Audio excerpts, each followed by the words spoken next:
Dans cette vidéo, je te montre comment réaliser un savon naturel au matcha en saponification à froid pour une peau douce, purifiée et éclatante. Un savon naturel riche en actifs végétaux, parfait pour prendre soin de ta peau au quotidien. Bonjour à tous et bienvenue sur ma chaîne.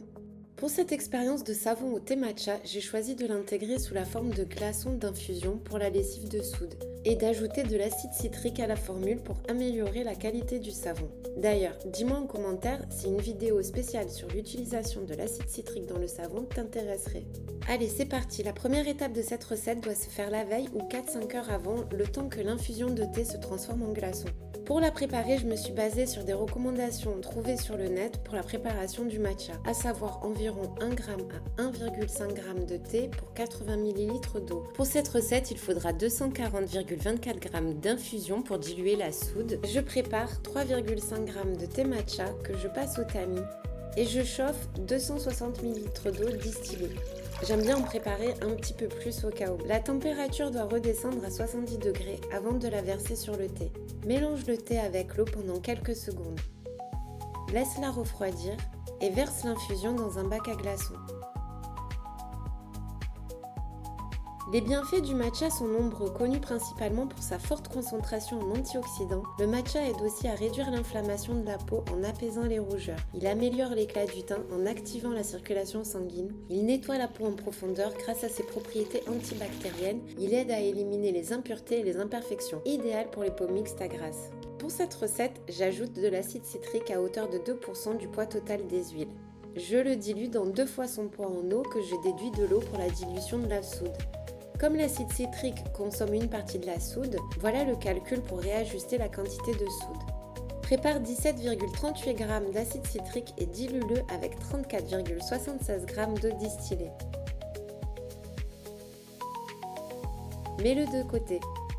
Prends tes protections et pèse 128,84 g de soude et 240,24 g d'infusion de thé matcha gelé. Verse doucement la soude sur les glaçons et mélange. Petit à petit, les glaçons fondent. Mélange bien et laisse refroidir dans un endroit sécurisé.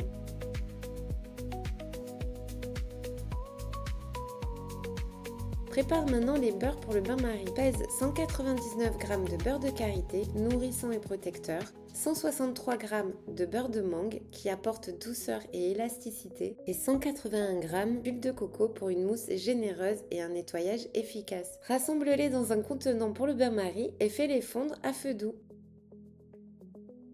Pendant ce temps, prépare tes huiles liquides.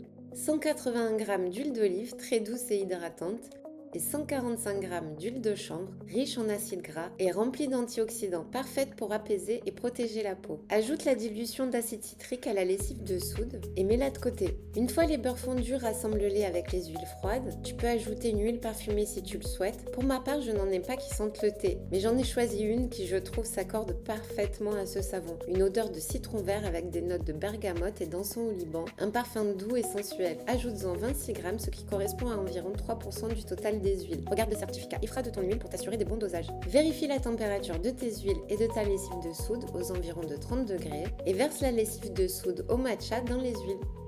Prends ton mixeur plongeant et mixe jusqu'à obtenir une trace légère.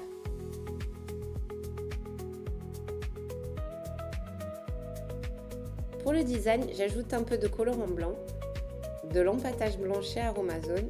C'est facultatif, mais ça donne un effet visuel assez sympa.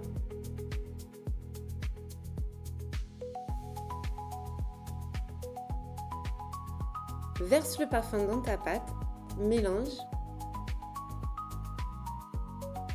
et coule ton savon dans un moule.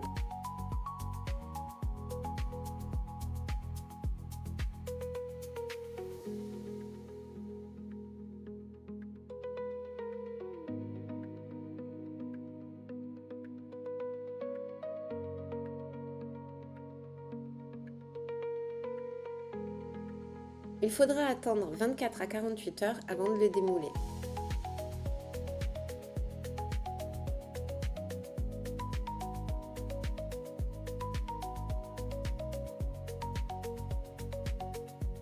Je peux enfin couper le savon. Bon allez, j'ai hâte de voir le résultat. À savoir que le thé matcha va brunir un petit peu avec le temps, donc le savon va prendre une couleur un petit peu plus brune. Laisse-le reposer encore 4 à 6 semaines pour que le processus de saponification soit complet et l'utiliser en toute sécurité. Merci d'avoir visionné cette vidéo et à très vite pour de nouvelles expériences.